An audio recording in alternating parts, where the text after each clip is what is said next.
je ne puis vivre personnellement sans mon art. Mais je n'ai jamais placé cet art au-dessus de tout.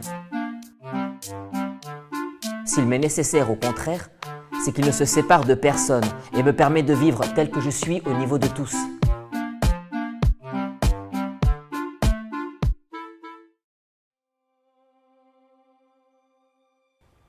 À la semaine prochaine, monsieur Camus.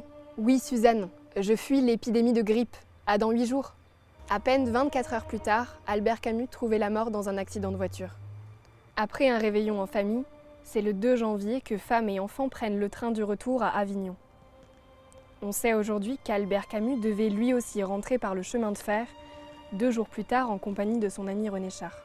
Il avait même déjà pris son billet, mais il ne s'en servira jamais.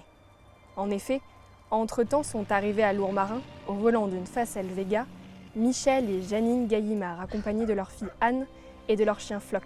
Michel Gallimard est le neveu de Gaston Gallimard, l'éditeur de Camus.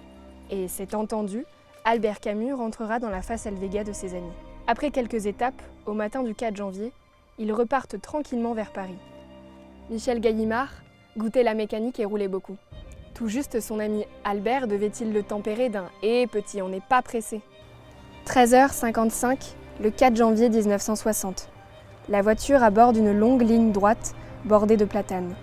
La Facel Vega sort de la route, frappe de plein fouet un premier arbre, puis rebondit 13 mètres plus loin sur un second platane, autour duquel le châssis s'enroule. Les débris de la voiture, littéralement coupés en deux, sont éparpillés sur des dizaines de mètres.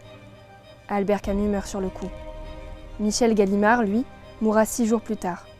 Janine et Anne s'en sortent indemnes. Des décombres, on extrait la serviette d'Albert Camus.